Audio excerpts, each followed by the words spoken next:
Landlord evicts single mom, then sees her on TV the next day, and she's his new boss.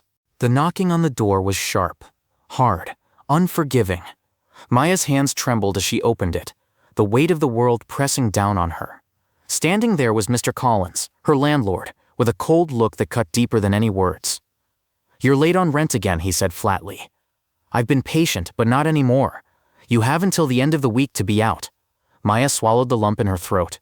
"Please, Mr. Collins, I'm doing everything I can. I just need more time." He shook his head. "No more time. I've got bills to pay, and I can't keep letting you slide." Tears welled in Maya's eyes, but she held them back. Her small son clung to her side, too young to understand, but sensing the tension. "I have nowhere else to go," she whispered. "Please." But the landlord's eyes were stone. No mercy, no second chances. As Mr. Collins turned to leave, Maya closed the door slowly behind him, her heart breaking into pieces. What no one could see in that moment was the storm that was quietly gathering, something that would change everything between them forever. Because sometimes, the person you push away is the one who ends up holding all the power. What happens when fate flips the script? You're about to find out. Maya wasn't always behind on rent. In fact, just a year ago, she had a tiny glimmer of hope, a chance to build a better life for herself and her little boy Liam. She was young, just 27, and the mother of a bright, curious 3-year-old. Maya worked harder than anyone else she knew. Every morning before dawn, she'd get Liam ready for the day, packing his tiny backpack, tying his shoes, kissing his forehead. Then she'd rush to her first job, cleaning offices in the early hours, before most people had even woken up. After that, she'd head to a second job at a local diner. Her feet ached from standing all day, but she never complained. She smiled through the exhaustion, telling herself it was all for Liam. "Mommy, will we have a house forever?" Liam once asked her one night as she tucked him into bed.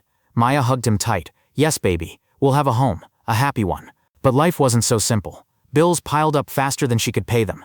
One job didn't cover everything, so she took another, then another. There were days when she skipped meals just so Liam could eat. Nights she cried alone in the dark, afraid she'd fail him. Behind her tired eyes, though, burned a fierce hope. Maya dreamed of starting her own business, a small bakery, filled with fresh bread and sweet treats. She loved to bake, and it was the one thing that made her feel alive. She'd spend stolen moments after work experimenting with recipes, scribbling notes in a worn notebook. But dreams don't pay rent. One month, the rent was late by a few days. Then 2 months. The landlord called, warned her, threatened eviction. Maya promised she'd catch up. She believed it. But each paycheck barely covered food and diapers. There was nothing left. Her small apartment, once filled with laughter and hope, grew colder. Letters arrived. Final notices stamped in red. Fear settled in her chest like a heavy stone. Still, Maya refused to give up. She saved every penny, worked every hour, and searched for a way out of the endless struggle. Every day she whispered to herself, "One day, Liam. One day, things will be different."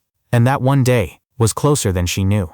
Mr. Collins was a man who had seen a lot in his 60 years. He wasn't cruel by nature, but life had made him hard. Running a small apartment building wasn't easy, especially when tenants fell behind on rent.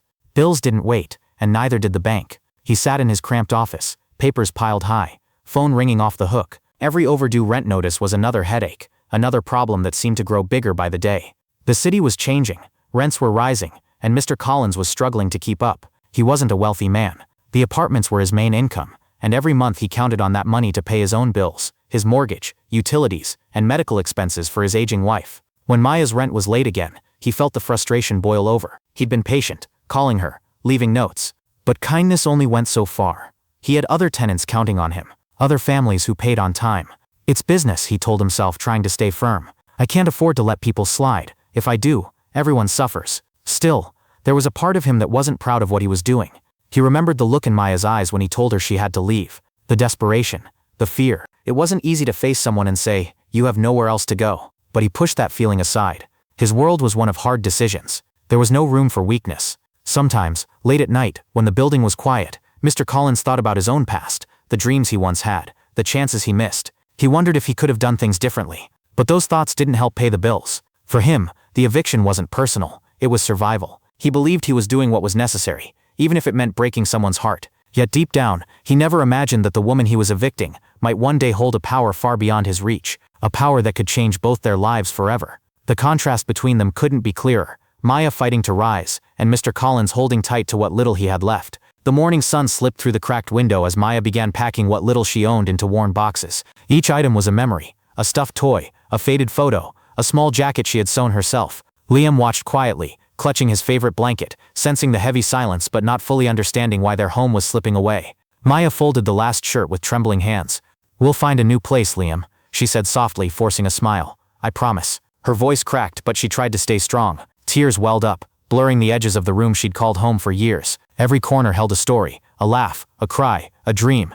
Down the hall, the neighbors peeked through their curtains. Some averted their eyes, uncomfortable with the pain they couldn't fix. Others whispered quietly, judgment hanging in the air like thick smoke. "She never paid on time," one neighbor muttered. "Maybe she should have planned better," said another. No one offered help. No one knocked to say, "Are you okay?"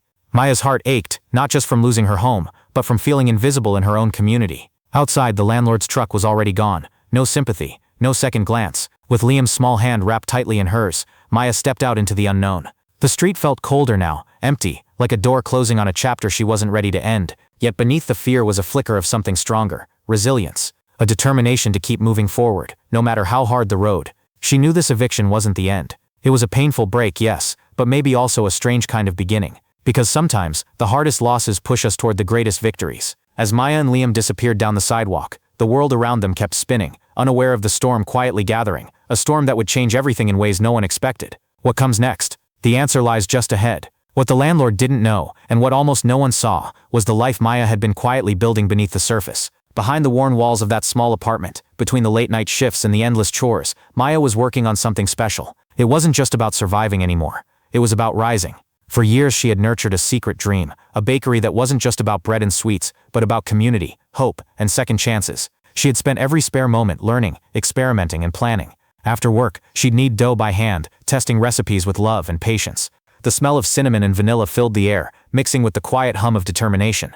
She had taken online courses in business and marketing, slowly turning that battered notebook of recipes into a real plan. She applied for grants and pitched ideas to anyone who would listen, facing rejection after rejection but never giving up. Her best friend Sarah was the only person who knew how close Maya was to a breakthrough. "You're going to change everything," Sarah told her one night, handing her a cup of coffee after a 14-hour day. "I believe in you." And then, the opportunity came. A local startup competition was announced, a chance for small businesses to win funding and support. Maya entered with a trembling heart but fierce hope. She prepared her pitch, practiced her speech, and polished her vision. When the day arrived, Maya stood in front of the judges and the crowd, with Liam asleep in the back seat of the car, trusting her to make a better future. She spoke about more than just pastries. She talked about creating jobs, about healing a community through food, and about giving people like her a fresh start. Her words were honest, full of passion and grit. When the judges announced the winner, Maya's heart pounded in her chest. Her name. She had won. The prize wasn't just money. It was mentorship, media attention, and the chance to launch her bakery for real. Within months, Maya transformed a small rented space into a vibrant bakery named Rise and Shine.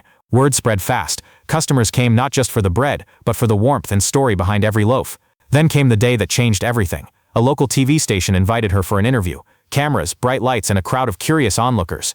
Maya stood tall, holding Liam close, sharing her journey, the struggles, the eviction, and the dream that kept her going. "I want everyone to know," she said, voice steady, "that no matter how hard life knocks you down, you can rise again. This bakery isn't just mine. It's for every person who's been told no. For every mom, every worker, every dreamer." The story touched hearts across the city. Letters poured in, support flooded in, and far away, watching from his living room, was Mr. Collins, the landlord who had just evicted her. His breath caught. The woman he had pushed out was now the face of hope, success, and inspiration. The owner of a thriving business, a community leader. The twist was undeniable. Maya wasn't just surviving anymore. She was winning, and the world was about to see how far she would go. The next morning, Mr. Collins sat in his small kitchen, nursing a cup of coffee. The previous day's eviction still lingered in his mind, the look in Maya's eyes, the sound of Liam's quiet sobs. He switched on the TV, trying to distract himself from the gnawing unease. The local news was on, and then the screen filled with a familiar face. It was Maya.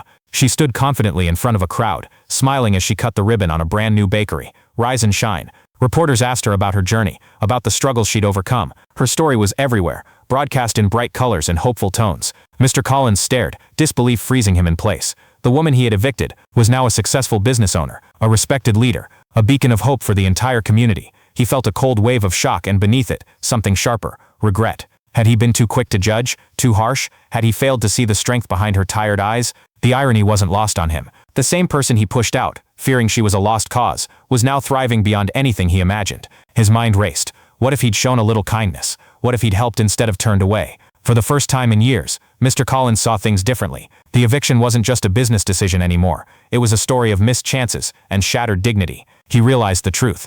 Sometimes the people who seem weakest hold the greatest power. And sometimes, life has a way of turning tables when you least expect it. As the news segment ended, Mr. Collins sat back, silence filling the room. His world had shifted. The landlord who thought he had all the control now faced a new reality, one where Maya was the one who held the keys, and he had no idea what would come next. A few weeks later, fate brought Maya and Mr. Collins face to face again, but this time, everything had changed. Mr. Collins had received a letter from Maya's company. It was an invitation to meet. The bakery, now a thriving business, was expanding, and they needed new office space. The very building he owned was the perfect spot. With hesitation and a mix of pride and uncertainty, he walked into the sleek new office, where Maya greeted him with a calm smile. "I'm glad you came," she said gently. The roles had reversed. Maya was no longer the struggling tenant. She was the business owner, the boss. But there was no anger in her eyes. Instead, there was grace, a quiet strength that came from knowing hardship firsthand. "I know what happened before," Maya said softly. "It wasn't easy for either of us, but I believe everyone deserves a second chance. I'm not here to hold grudges. I want us to work together." Mr. Collins nodded, feeling a mix of relief and humility. He realized how wrong it was to judge someone based on their worst moments. People carry stories beneath the surface, stories of struggle, courage, and dreams. That day, they made a new beginning. Maya signed the lease, and Mr. Collins found himself part of something bigger than rent checks and evictions. He was part of a story about resilience, kindness, and transformation. Looking back, he understood that life isn't just about business, it's about people, about the chances we give and the grace we show when someone falls. Maya's journey was a reminder that behind every hardship is a strength waiting to shine, that no one's worth is measured by their struggles, but by how they rise after falling. And sometimes the person you least expect becomes the one who changes your life the most. As they shook hands, both knew this was more than a business deal. It was a lesson, a hope for better days, for understanding, and for kindness. Because in the end, second chances aren't just gifts, they're lifelines. Have you ever judged someone too quickly, only to later realize there was so much more to their story? Maybe you've been in the landlord's shoes, facing tough decisions and wondering if you did the right thing. Or maybe like Maya, you've faced setbacks that seemed impossible to overcome, only to find strength and success when no one expected it. Life is full of surprising twists, moments that remind us not to judge too fast and to believe in second chances. What would you have done if you were the landlord? How would you have treated Maya if you had known her true story? And if you've ever experienced a moment where everything changed in an unexpected way, we'd love to hear your story in the comments below. If this story moved you, please like this video, share it with someone who needs hope, and subscribe for more powerful stories like this. Your support helps us keep sharing stories that inspire and remind us all to look beyond what's on the surface. Thank you for watching. Remember, kindness can change lives.